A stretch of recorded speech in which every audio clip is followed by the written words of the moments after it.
Katie, could you do me the biggest favor and go over to Corey's and see if she's there? It's not like her to not show up. Corey! Corey!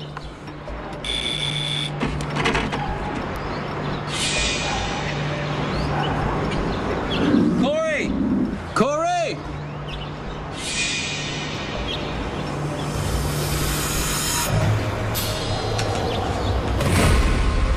Corey?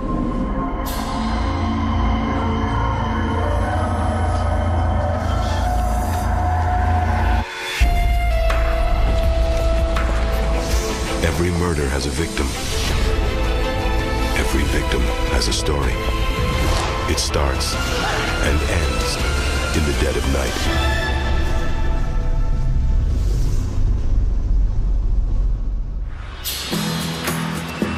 Jacksonville, Florida.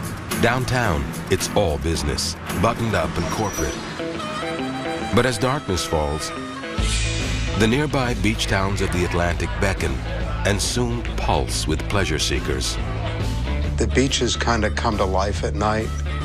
People from all over come for fun and to patronize the local establishments, the bars, the restaurants. Some of them live here, some of them just pass through here. And it all mixes when the sun goes down. But it's a little more dangerous to be out after dark. Anything that occurs after midnight's not a good time to be out for the average citizen because bad things happen. And on the day after Thanksgiving, police are about to discover just how bad. 25-year-old Corey Parker was a no-show for her shift at the Ragtime Tavern. The cook had just been to her apartment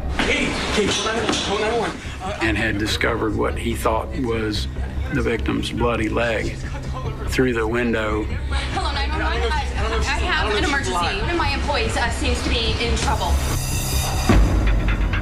Jacksonville Beach then dispatched officers to the scene.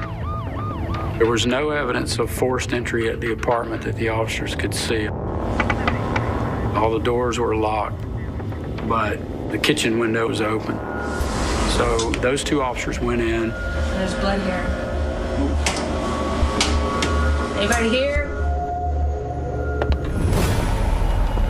There was no indication that anything had been disturbed in the apartment. Nothing was in disarray. But the bedroom tells a very different story.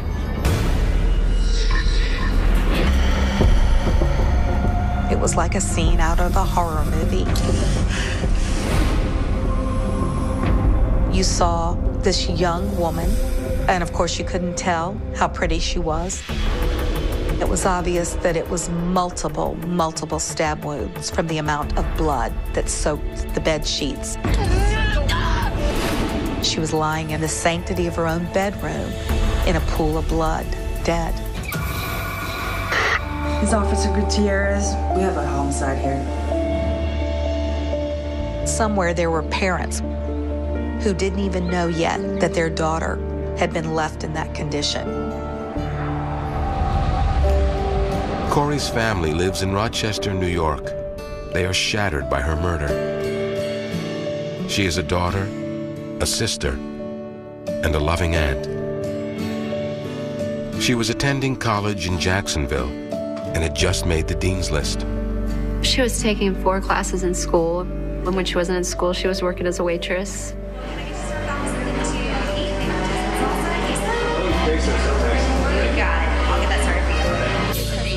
Corey was a popular employee at the Ragtime Tavern in Jacksonville Beach. The staff was extremely close. Corey and her best friend Amy met at a local bar and quickly became inseparable. She and I hung out almost every day. We would go to garage sales, estate sales, flea market. She loved to go antique shopping. It's really utilitarian.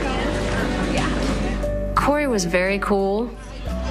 She was the type of person who could do 100 things in one day, and she did it every single day. But then somebody took her life, and she's not going to be able to tell you who did it. So it's up to you to be able to go in and get the evidence to convict that killer. Morning. Deciphering the crime scene requires a keen understanding of a killer's mind. Was anything touched or? No, nothing's disturbed. Great. The first question we want to answer at a crime scene is not who did it. Okay. That will come. Our first consideration is what happened. If you don't understand what happened, then you won't understand what evidence you're looking for. All right. In this case, the evidence shows telltale characteristics of a sex crime. Basically, the entire crime scene was on her bed. She was left on display for those who found her, naked, bloody, with her legs spread. Are we dealing with the potential rape? Her panties are rolled up near her knee. You hope that there's some type of evidence in or on those panties. Wounds on her hands prove she fought her attacker during a struggle. Authorities believe the killer then subdued Corey with deep stabs to her neck. There were 2 gaping wounds to either side of Corey's throat. The majority of the blood emanated from those wounds. The physical state of the body suggests that Corey was killed the night before Thanksgiving. There was actually some decomposition that was starting. It was knowing that she had probably been there all throughout Thanksgiving Day that I think haunted us the most. This kind of story is every parent's worst nightmare. It was unexpected here in Jacksonville Beach. As the crime scene is analyzed, You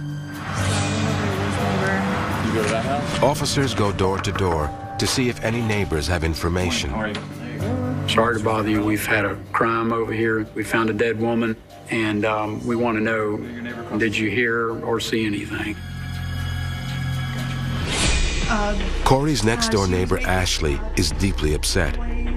They were friends and were together the night of the murder. Perfect. You made a perfect pie. Corey was looking forward to a big night on the town with her girlfriends.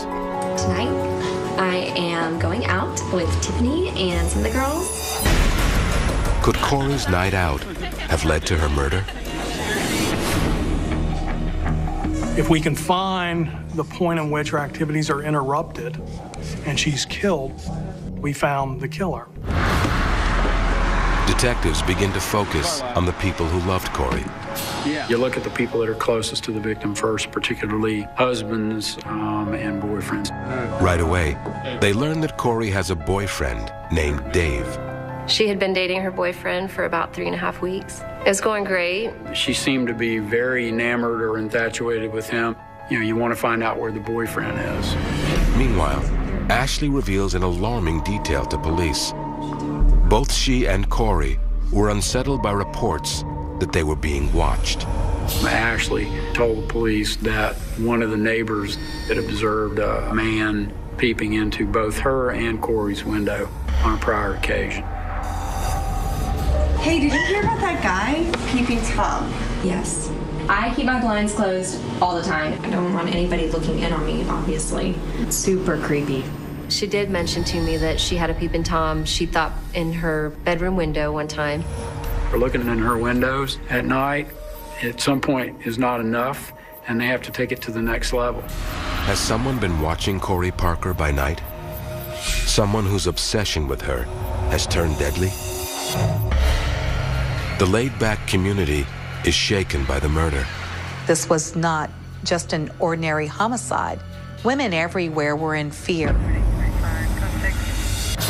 Somewhere in Jacksonville, a killer is at large. The only one who knows what really happened to Corey Parker in the dead of night. We vowed that day, as we looked at her, that we would find justice for Corey Parker. Coming up, an argument, a late-night phone call. Oh, Corey. The leads keep coming as the hunt for Corey's killer unfolds. The people closest to the victim, a friend or a love interest or a rejected love interest. You have to begin an elimination process.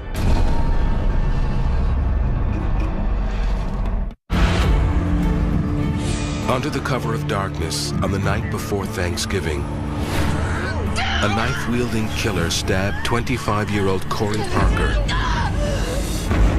and left her dead in a blood-soaked bed.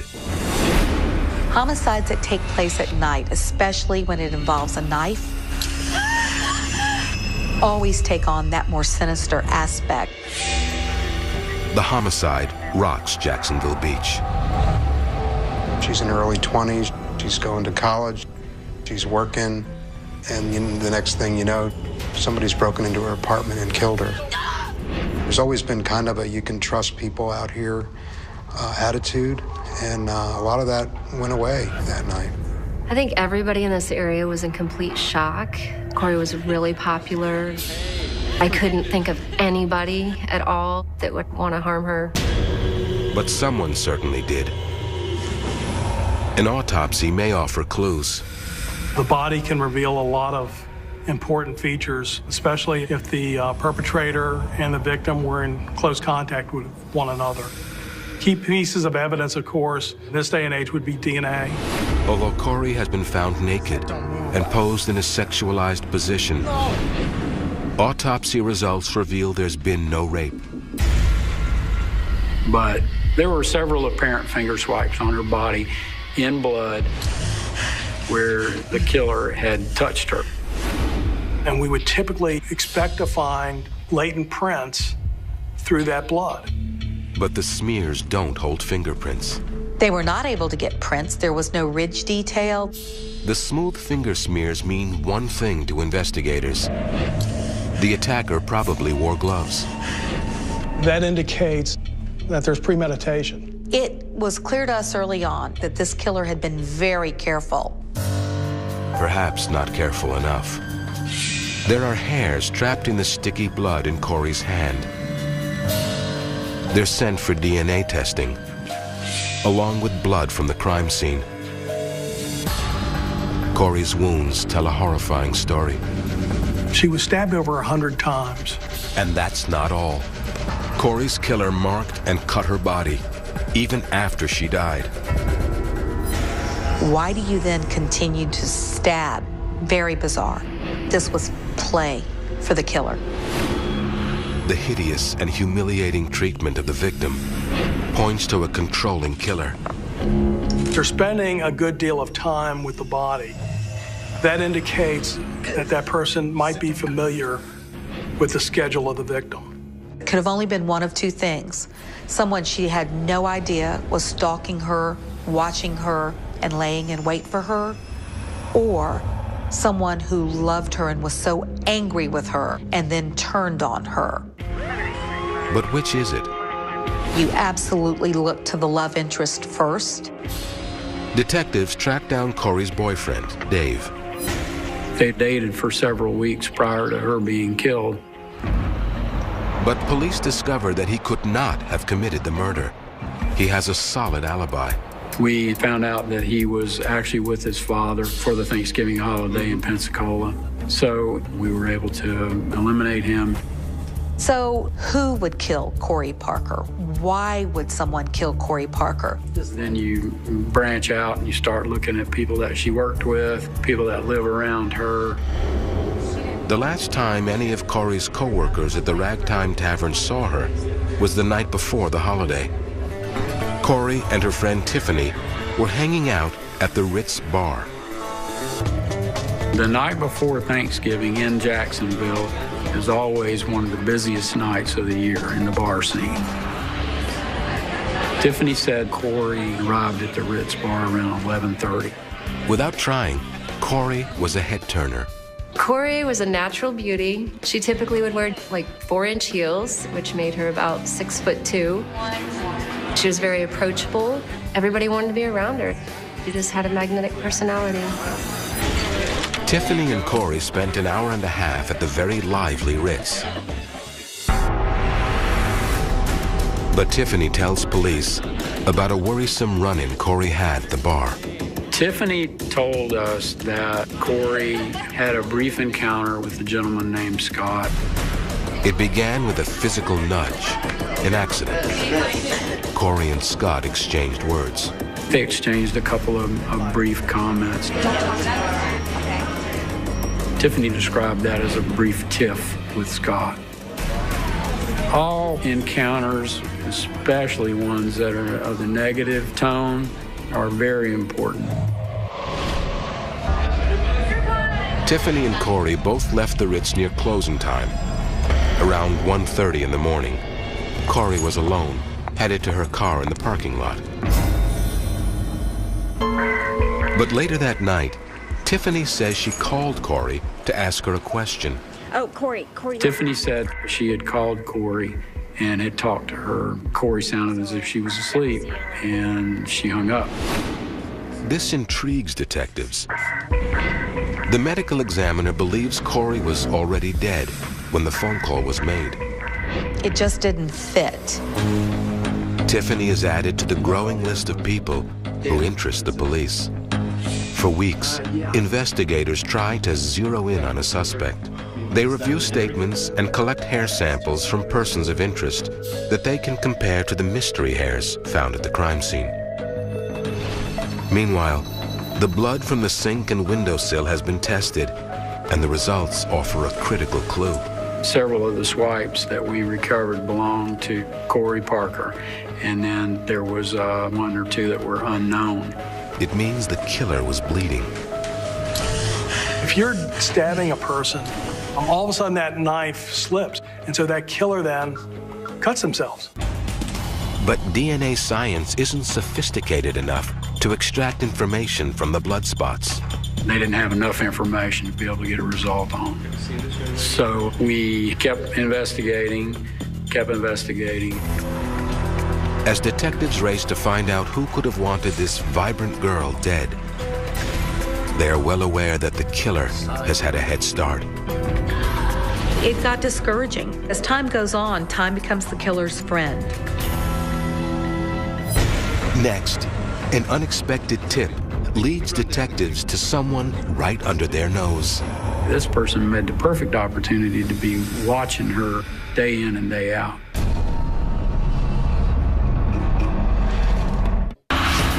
For 25-year-old Corey Parker, Thanksgiving began with a joyful evening with friends at the Ritz Bar in Jacksonville Beach, Florida. It ended in murder. The case is confounding. There was a mystery to it. Nobody could figure out a motive. There were several individuals that were persons of interest. We were working them hot and heavy. But Scott, the man Corey had an encounter with at the Ritz Bar, has proven to be a dead end. And detectives can't put a finger on the mysterious Peeping Tom. Some of the residents expressed a concern that there had been a Peeping Tom around that apartment complex, but the description wasn't very detailed. But Tiffany, the friend Corey hung out with at the Ritz, continues to interest detectives. I did talk to her again after that, though. Tiffany said that she had called Corey and had talked to her, but we checked Tiffany's records and that call to Corey was not on there. She also seems to know details about the homicide that police have deliberately kept from the public. She was telling people about the way Corey Parker was killed. So we were suspicious that she may have been there. That led the detectives to believe she knew more than she was actually admitting to. The focus makes Tiffany wary. She clammed up and basically refused to cooperate. Meanwhile, someone else has aroused suspicion. One of Corey's co-workers from the Ragtime Tavern. There was a dishwasher that had a crush on Corey and had made somewhat disturbing comments to her at times.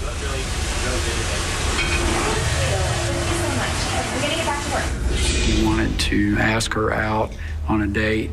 He was not the kind of guy she would have associated with. Did you know Corey Parker? Yeah. To detectives, he seems excessively fixated on the victim. His interview was pretty quirky. He's speaking of Corey in sort of obsessive tones. I miss her. He told them about this strange vision or dream that he had had that involved Corey Parker, and it had sexual connotations and it had murder connotations. I have lots of dreams about her sometimes, even now. He talked about how he would have killed Corey if he had done it. I would have used a knife. He provided remarkable similarities to what actually occurred at the crime scene. But his hair doesn't resemble any recovered from the crime scene. There's really not a shred of physical evidence to link him to this crime scene. So we were eventually able to eliminate him as a suspect. Every time we eliminated a suspect, that was one less person we had to focus on, but that left us one more person we needed to find.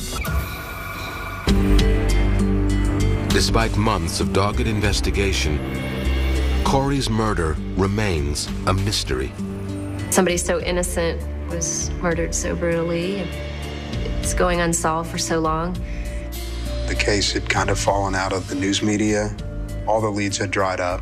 Being somebody that loved and cared about Corey, I wanted somebody to pay for it. Detective Carlisle has promised himself he will find Corey's murderer. You go over this material day in and day out. That drive is always there. You never quit.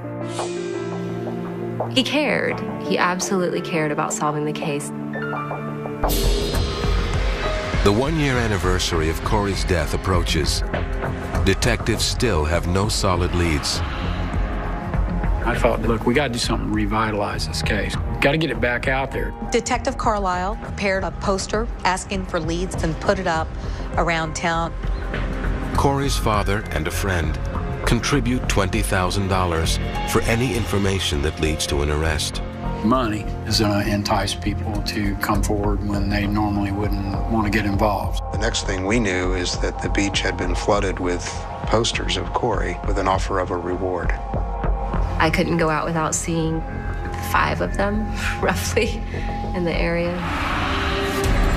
Images of the pretty girl reignite the case. It was like undamming the flood. Everything flowed after that.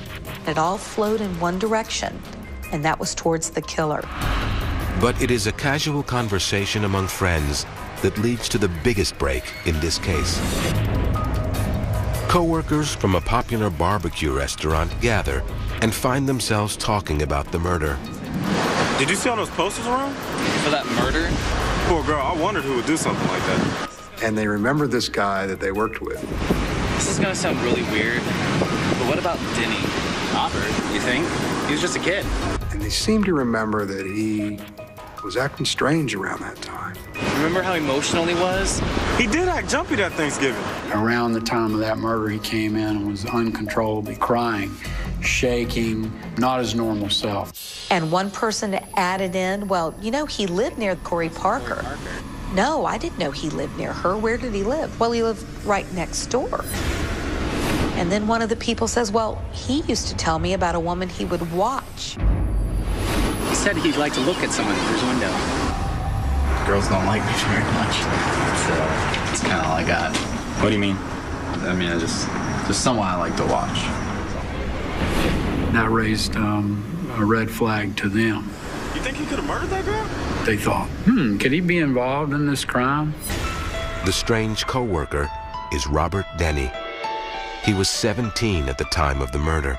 He was living with an adult male roommate. His parents were in a different state. And the people with whom he worked thought he was rather odd.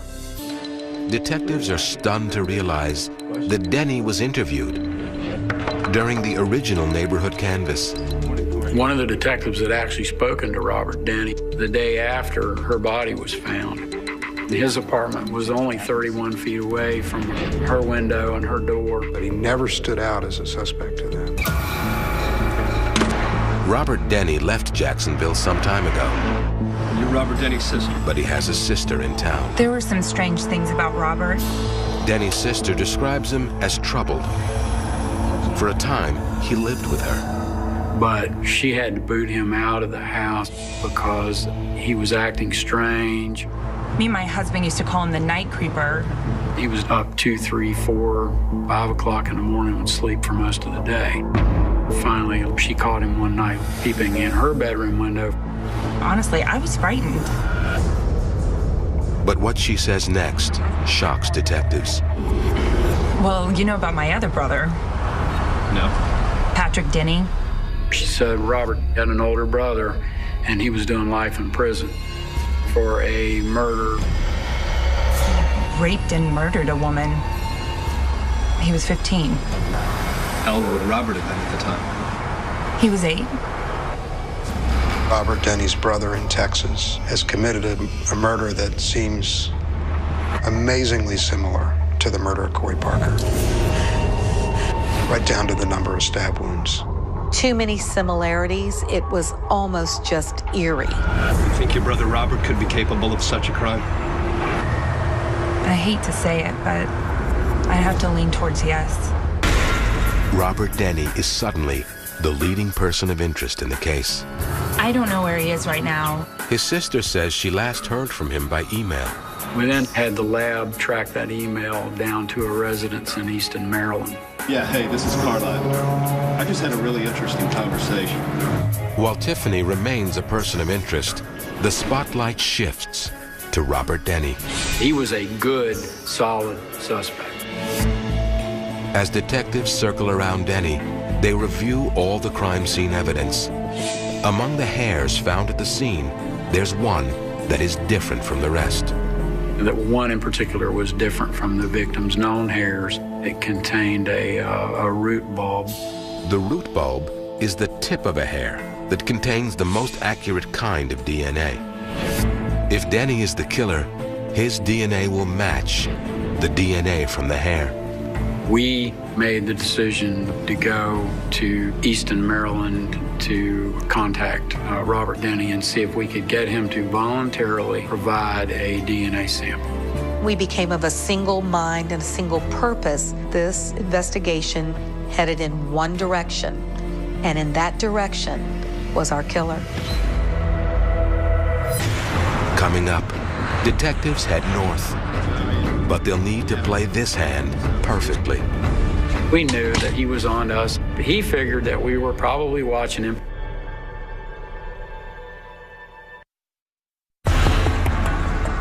Posters promising a reward have unearthed a leading suspect in the Corey Parker case. Robert Denny was 17 when Corey was killed in the dead of night. He had a perfect view of Corey Parker's movements as she would come and go. Denny told a coworker he enjoyed spying on a neighbor from his apartment. It's someone I like to watch. It was a stunning revelation. And there's a deeply disturbing detail about Robert Denny. His brother, Patrick Denny, committed a murder when he was 15. That victim was a female that was stabbed 97 times. Detectives stayed most of the night trying to piece together the most brutal murder in their recent history. The shocking nature of the crime, the multiple stab wounds, the fact that his brother had been caught and convicted through DNA evidence led the police to believe that Denny might have planned this as a way to show that he was smarter than his brother. Detective Billy Carlisle heads 800 miles to Easton, Maryland, where Denny lives now. You missed him the first time. Forensic investigator Lou Eliopoulos joins him. The team has one goal. We have to get Robert Denny's DNA without putting him on notice that he's a suspect. But why would Denny talk to police or voluntarily give a DNA sample?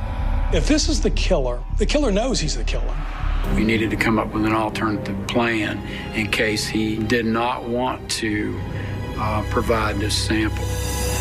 They'll have to outsmart him. It was a very carefully laid trap.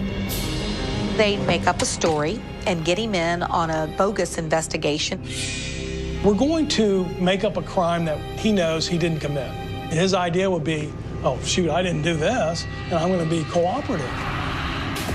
So we go, Robert, there was an aggravated assault in your neighborhood. The guy was injured pretty badly. The general description of the suspect kind of fits you. We think the suspect was injured as he assaulted this individual and bled. Would you mind showing me your hands? Front and back? Yeah. problem. Thank you so much. We appreciate you cooperating. Just to be sure and stuff, would you mind if we collected your DNA? But the moment DNA is mentioned, Denny's demeanor completely changes. Because, you know, I watch these TV shows all the time. And I've seen that you guys like to plant evidence. I just want to think about that. It was like, oh, heck, he's not buying this one bit. The detectives know it's time to go to Plan B. So we give him a bottle of water. Some water? Yeah, sure, thanks. We thought we could get his DNA off of the rim of that water bottle. But Denny never opens the water. And then we try again. We know that Robert smokes.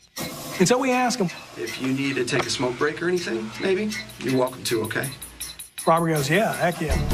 The team is hoping to collect Denny's cigarette butt as soon as the smoke break is over. And then we get his DNA off the cigarette butt. But he put the cigarette butt out, put the cigarette butt behind his ear. Of course, you know, we're going crazy right now. He's refused to provide a DNA sample. Now he's put the cigarette butt behind his ear. Who does that? And he comes back in the interview room. But before you go, if I could just get you to sign these 3 statements here. They're just stating that you chose not to give us a DNA sample at this time. So he signed all 3 of them. If I can get you to seal them in these envelopes, then you're free to go. We wanted him to lick the envelope, and we get his DNA off the sealed envelope. So he folds it up, he puts it in the envelope, and then he looks at me. You know what, man? That's the 3rd time that you try to get me to put my lips on something. First the cigarette butt, then the water bottle, and now these envelopes. Here, man, look at yourself. Is there anything else that you want from me? Have a nice day. He was on to us, even though he was 19. Basically, he's telling him, pack sand, I'm smarter than you are. The team is now convinced Denny is their killer. He was our guy. No question in our mind. But only DNA will prove it. We made up our mind at that point that we were going to stay in Easton until we got a DNA sample. A stakeout of Robert Denny begins. We sat up on his workplace and watched for him. But Denny seems to know that Jacksonville detectives have him in their sights. He would come out about every 40 to 45 minutes to smoke a cigarette. But he put the cigarette butt out and take it back into the building with him. As if to say, you know, spite you, you're not going to get my DNA. But Denny finally stumbles. He's spitting. What? Oh my God, he's spitting. Yes, he did. At one point, one of the county sheriff's office guys was looking through the binoculars and just remarked, oh my God, he's spitting on the ground. Perhaps the pressure has gotten to Denny, and he finally lets his guard down. Oh, he did it again. And then he spit 5 more times. We're thinking, oh my God, this is a gift. We got him. We are good to go.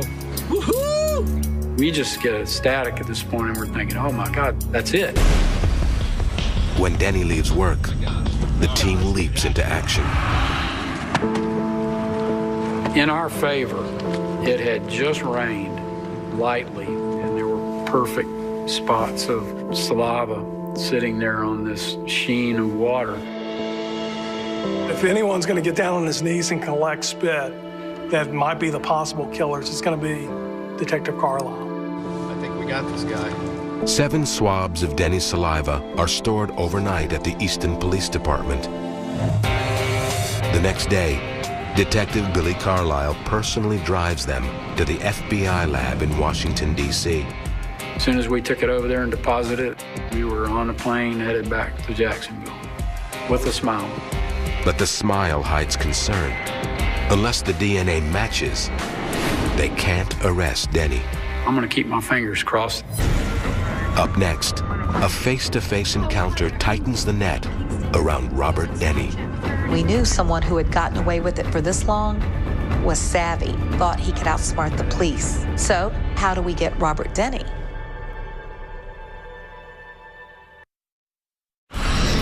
Corey Parker spent the night before Thanksgiving celebrating with her friends. Then, she was viciously murdered the dead of night. It's been almost 2 years, and the arrest of her killer depends on some spit, hair, and 3 powerful letters: DNA. Investigators fervently hope that DNA extracted from Robert Denny's saliva will match DNA found at the crime scene. It all rests on the tip of a mysterious hair. They forcibly removed head hair that contained root tissue. It's the best DNA analysis because the root bulb contains a lot more DNA than the shaft of the hair. Corey Parker probably pulled the hair out of her killer's head as she fought for her life. In just 2 weeks, a phone call confirms it. This is Detective Carlisle. How can I help you? The DNA analyst called me, and he said, I got a positive match. The DNA from the hair found at the crime scene is the same as the DNA from Robert Denny's saliva. It was 1 in 2.1 billion people that would have that same DNA, and he was it. He was the 1 in 2.1 billion. It was either Robert Denny that did it or it was an alien. Same guy? Yep, we gotta go get him. We gotta get right on this. We knew that we had Robert Denny at the crime scene. Now, I was ready to go get a warrant, jump on a plane, go up there and arrest him. The DNA evidence against Denny is solid. Carlisle officially closes the file on Corey's friend, Tiffany, certain she had nothing to do with the crime. She came in, and none of her DNA came back to any of the crime scene evidence. The late-night call to Corey was probably just a wrong number. She admitted to me that she was speed dialing a bunch of her friends and that she thought she talked to Corey, but she probably didn't. What about Tiffany's knowledge of the crime scene? It turns out to have been inside information. She knew a guy that worked on the rescue squad and had gotten that information from him. With all eyes now on Denny, there's a concern. We knew that he wouldn't confess, thought he could outsmart the police. What if Denny suddenly claims he and the victim knew each other? Now that you mention it, I was there, had wine with her on a couple of occasions. One time I cut my hand on a wine glass while I was doing dishes. He could come up with an excuse for that hair being there. And all he really has to say is, I had sex with her. Carlisle needs Denny to admit that he has never, ever been in Corey's apartment. We decided to try to trap him into denying, because if you can't get them to admit, get them to completely deny.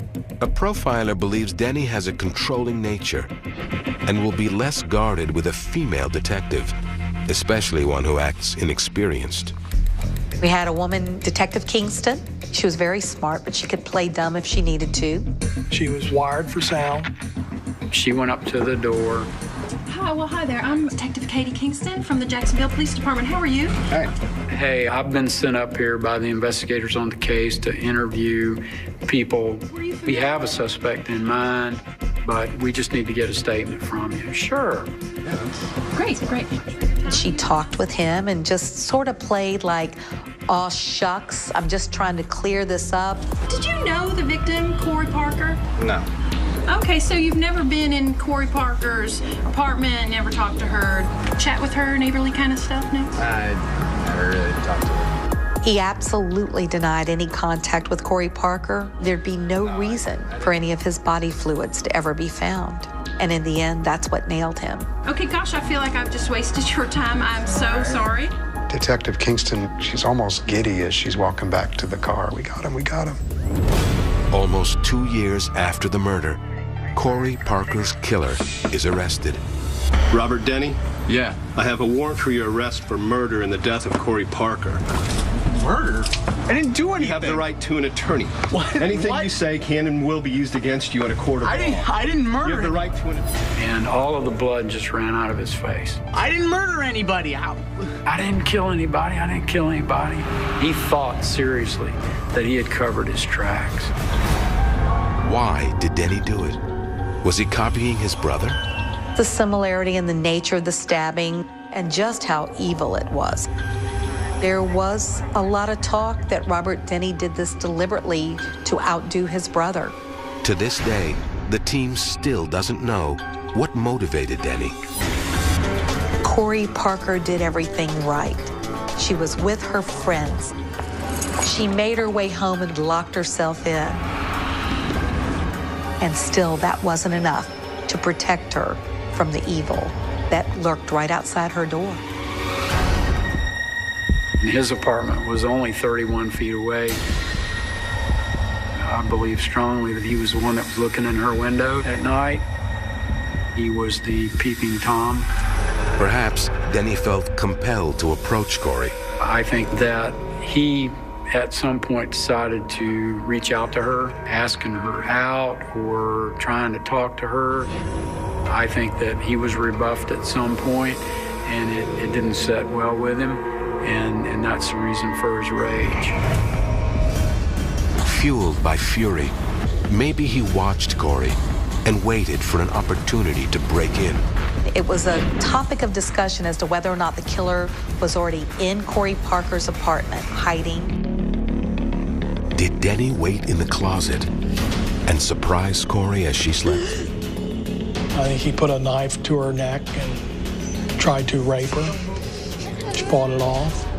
I think that he tried to immediately incapacitate her by stabbing her in the neck. And then, after she was dead, decided to spend a few moments with the body. The trial lasts 3 weeks. The evidence against Denny is overwhelming. How do you explain your hairs on her dead, bloody body? The physical evidence nailed him. Denny is convicted of murder in the first degree after just 45 minutes of deliberation. Robert Denny left pieces of himself at that crime scene, guilty as charged. Robert Denny is serving the rest of his life in prison in the state of Florida. And good riddance to him. While there is satisfaction in the conviction, the loss of Corey Parker continues to haunt those involved in the case. I got to know that victim, even though I never met her. I knew her pretty well. This case will always be close to my heart. Corey Parker was a beautiful, vibrant young woman. There's no telling what she could have done with her life. I think about it all the time. I'm always wondering where she would have gone with her life. Would she have had children? I don't know. Everything could be so different if she was still here.